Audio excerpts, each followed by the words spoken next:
Sometimes a melody is so piercing, so raw with pain, that it can silence an entire studio. And on one unforgettable night at Studio 6B, that's exactly what happened when Johnny Carson raised his hand and stopped America's most beloved late-night show in its tracks. The Tonight Show was in full swing. Johnny had just finished his monologue to thunderous applause. Doc Severinsen's trumpet gleamed under the studio lights, and Ed McMahon was settling into his familiar rhythm. But then Doc began to play a melody that would change everything, a haunting, melancholic tune that seemed to reach into Johnny's soul and pull out a memory he'd been trying to forget. What happened next had never occurred in the show's history. Johnny Carson, the master of composure, the king of late-night television, stopped mid-sentence and raised his hand toward the band. "Doc, stop!" The trumpet fell silent. The studio froze. And America was about to witness something no script could have prepared them for. But how did we get to this moment? What was it about that particular melody that broke through Johnny's legendary reserve and revealed the man behind the desk? Subscribe and leave a comment, because the most powerful part of this story is still ahead. Earlier that evening, Studio 6B had hummed with its usual pre-show energy. Stagehands adjusted cameras, audience members filed into their seats, and Doc Severinsen warmed up with the Tonight Show band. Johnny Carson sat at his desk, reviewing his cue cards with the methodical precision that had made him America's undisputed king of late-night television. But tonight was different. In the pocket of his jacket was a letter that had arrived that morning, a letter he'd read 3 times and still couldn't quite process. The handwriting was shaky, the paper slightly yellowed, and the return address was from a place Johnny hadn't thought about in years. The letter was from Margaret Chin, an elderly woman from Sacramento whose story would soon intertwine with Johnny's in ways neither of them could have imagined. 3 weeks earlier, Margaret had lost her husband of 57 years. Harold Chin had been a jazz musician, a trumpet player who never made it big but had filled their small apartment with beautiful melodies for more than half a century. In her grief, Margaret had written to Johnny, not because she expected a response, but because The Tonight Show had been Harold's favorite program, and she needed to tell someone who might understand. "Mr. Carson," the letter read, "Harold used to say that your show was like visiting friends every night. When the cancer got bad, we'd lie in bed and watch you together. He'd laugh at your monologue even when it hurt to laugh. The night before he died, he asked me to write to you. He wanted you to know that you gave him joy when there wasn't much left in the world." Johnny had read those words sitting in his dressing room, and something inside him had shifted. After 30 years of making people laugh, he'd almost forgotten the weight of that responsibility. The idea that somewhere out there, people were depending on him for more than just entertainment. Carson stopped mid-monologue. The entire studio froze. Now, as the show began, Johnny went through his familiar routine.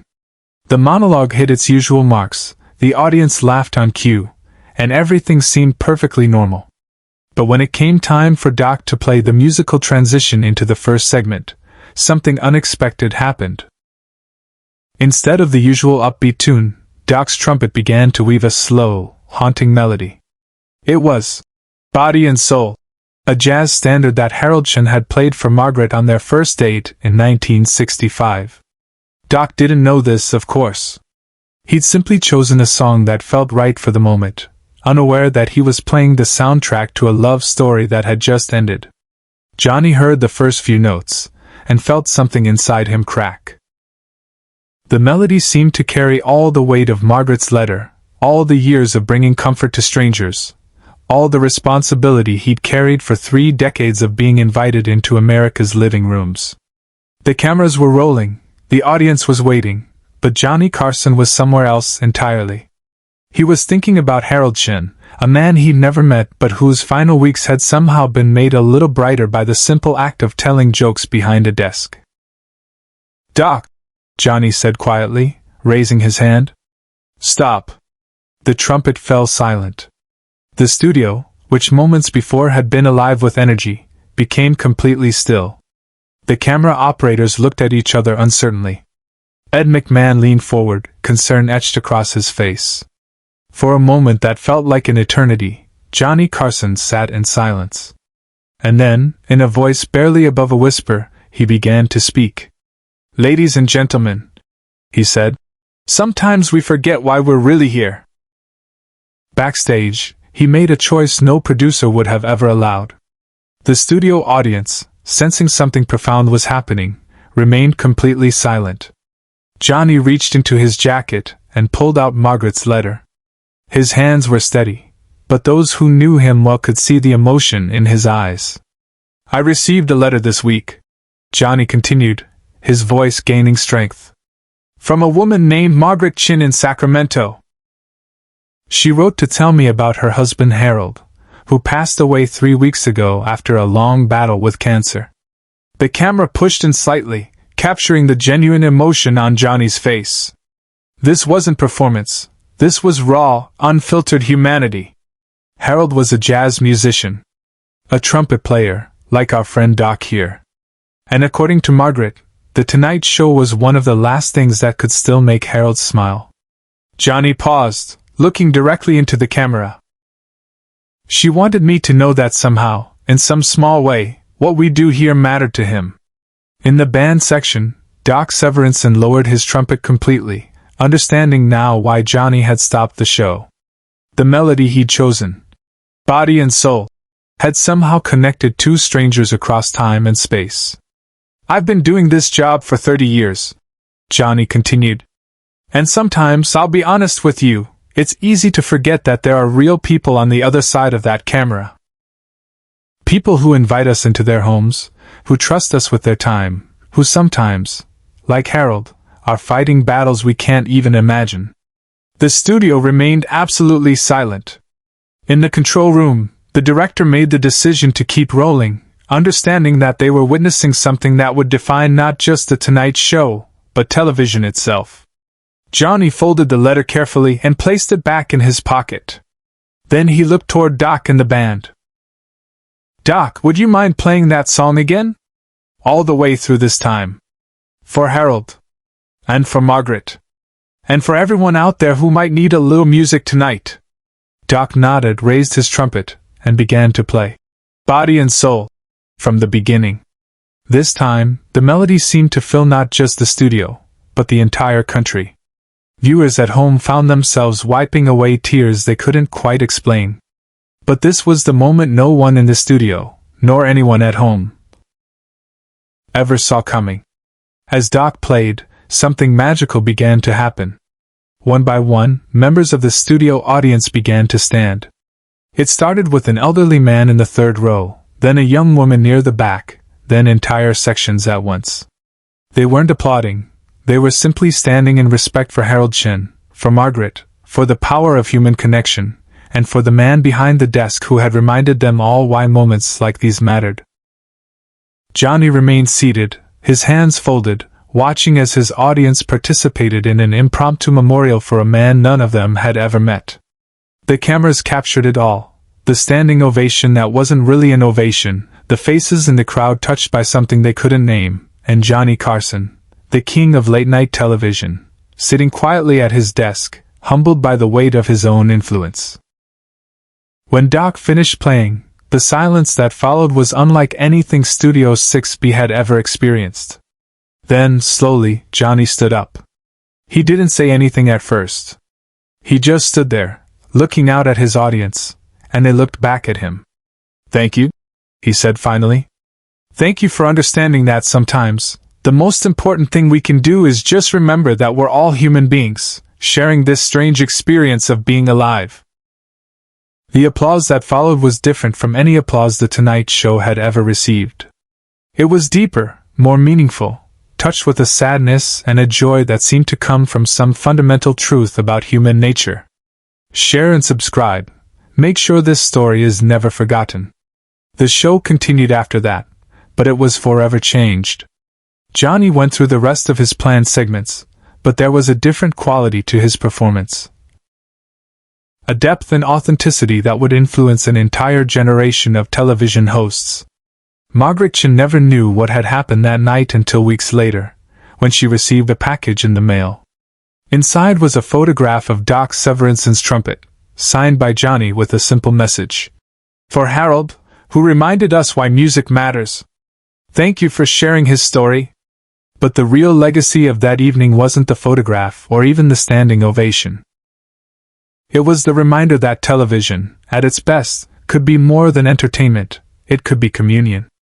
Johnny Carson had shown millions of viewers that behind all the lights and cameras and celebrity, there were real people with real stories, real loss, and real love.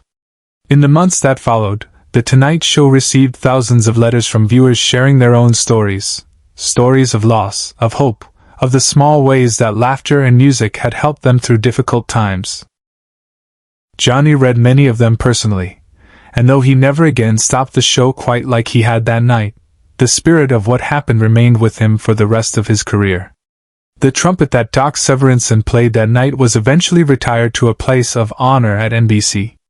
It sits now in a glass case, with a small placard that reads, "In memory of Harold Shinn and all the unknown stories that make us human." And Margaret Chin? She kept watching The Tonight Show until Johnny retired in 1992. Every time Doc played Body and Soul, she would close her eyes and remember Harold, and she would smile, knowing that somehow, in some small way, her husband's story had become part of television history. Years later, when young talk show hosts would ask Johnny for advice, he would often tell them about that night. About the letter from Margaret Chin, about the song Doc played, about the standing ovation for a man nobody in the studio had ever met. "Never forget," he would say, "that on the other side of that camera, there's always someone who needs what you're giving them. And sometimes the most important thing you can give them is simply the acknowledgement that their story matters." The melody that stopped America's favorite late-night show lasted only 3 minutes and 47 seconds. But its echo continues to this day, in every moment when television remembers its power to heal, to connect, and to transform strangers into family, if only for the length of a song. The impact of that evening extended far beyond Studio 6B. Within hours, phone calls began flooding NBC's switchboard. Viewers from across the country wanted to share their own stories. Stories of loved ones lost, of music that carried them through dark times, of the unexpected ways that Johnny Carson had touched their lives. A Vietnam veteran from Texas called to say that The Tonight Show had been his lifeline during his recovery from injuries sustained in combat. A single mother from Detroit wrote to explain how Johnny's laughter had gotten her through the hardest years of raising 3 children alone. An elderly couple from Maine sent a photograph of themselves watching the show together every night for 23 years, a ritual that had become the cornerstone of their marriage. These weren't just fan letters. They were testimonies to the profound connection between performer and audience that Johnny had cultivated over 3 decades. Each story reinforced what he had discovered that night, that comedy wasn't just about making people laugh, it was about making people feel less alone. In the days following the broadcast, television critics struggled to categorize what they had witnessed. Was it performance? Documentary? Therapy? The consensus was that it didn't matter. What mattered was that Johnny Carson had shown an entire industry what authentic television could look like when ego stepped aside and humanity stepped forward. Doc Severinsen would later say that playing Body and Soul that night was the most important musical performance of his career. Not because of technical excellence, but because of purpose. Music, he reflected, is supposed to touch something inside people. That night, it touched everything. The letter from Margaret Chin remained in Johnny's desk drawer for the rest of his tenure at The Tonight Show. He never framed it, never displayed it, but he read it whenever he needed reminding of why he did what he did. It became his compass, pointing him back to authenticity whenever the machinery of television threatened to make him forget the human beings on the other side of the camera.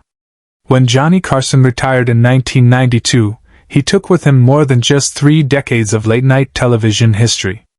He took the knowledge that sometimes, the most profound moments happen not when everything goes according to plan, but when someone has the courage to stop the plan entirely, and simply be human. The lesson of that night, that our stories matter, that our pain can be transformed into connection, that a single moment of genuine emotion can outweigh years of polished performance, became part of television's DNA. Every time a host breaks character to comfort a guest, every time authentic emotion breaks through professional veneer, every time television remembers that it serves real people with real lives, the spirit of that haunting melody plays on.